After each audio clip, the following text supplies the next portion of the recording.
अपनी ज़ौजा की अहमियत समझनी हो ना, कभी एक दिन हम सब असल में बाज़ वक़्त हमें लगता है मैं बाहर जाता हूँ, इतना कमाता हूँ, इतनी मेहनत करता हूँ। यकीनन आप काम करते हैं, मगर वो जो घर में कर रही है ना, वो हम नहीं कर सकते। कभी करके देख लें। एक दिन छुट्टी वाले दिन कहे सारे घर के काम मैं करूंगा, बच्चों को मैं संभालूंगा, तो पंजाबी में कहते हैं ना, लग पता जाएगा। बंदा कहेगा वो बारी ठीक था भाई, है जिसका काम उसी को साझे। ठीक है। और मैंने इसका मुजाहरा पता है कब देखा है? जब किसी के घर में अचानक बीवी दुनिया से चली जाए।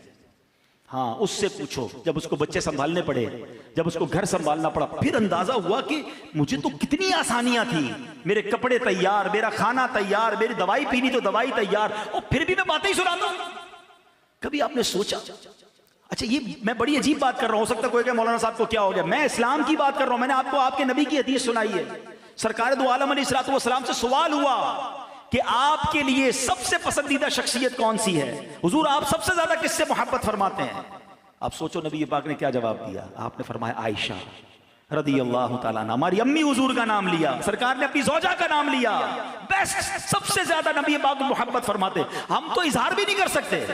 कभी अपनी ज़ौजा को शुक्रिया कहा, आपकी बड़ी मेहरबानी, आप मुझे इतनी खिदमत करती हैं, आपके लिए मैं आज तोहफा लाया, आप जब देखो मेरी खिदमत करती हैं। अरे नहीं यार, मैं कैसे कह दूं, मेरी इज्जत कम हो जाएगी। किसने का कम हो जाएगी? हाँ, ये जरूर है, घर वालों को लगेगा तबीयत ठीक नहीं है, लगता है कि इन्होंने शुक्रिया कहना शुरू कर दिया। चाय पेश की तो जज़ाकल्लाह, है खाना पेश किया तो जज़ाकल्लाह। 25 साल से तो आज तक नहीं कहा, आज कहना शुरू कर दिया। वो बेचारी पूछेगी तबीयत तो ठीक है, लेकिन आप कहना नहीं, बयान सुन के आया तब रोज जज़ाकल्लाह कहूंगा। हाँ, घर का माहौल अच्छा हो जाएगा, है उनके चेहरे पे भी मुस्कुराहट आनी चाहिए। मैं आपको एक और बात समझाता हूं कि आप कभी सोचिएगा, हमारी ज़ौजा की शायद हर दुआ में हम होते हैं। हर दुआ में हम अपने सुहाग के लिए, अपने बच्चों के वालिद के लिए दुआ मांगती है। हम कितनी दुआ मांगते हैं उसके लिए, ये गौर कीजिए। लेकिन यकीन करें, शायद आपको अंदाजा नहीं है। मैं इसलिए इस बात को बहुत क्लोजली समझता हूं कि मैंने बहुत क्लोजली अपने अम्मी अब्बू को देखा। मेरी वालदा दुनिया से चली गई, अब्बू दुनिया में थे।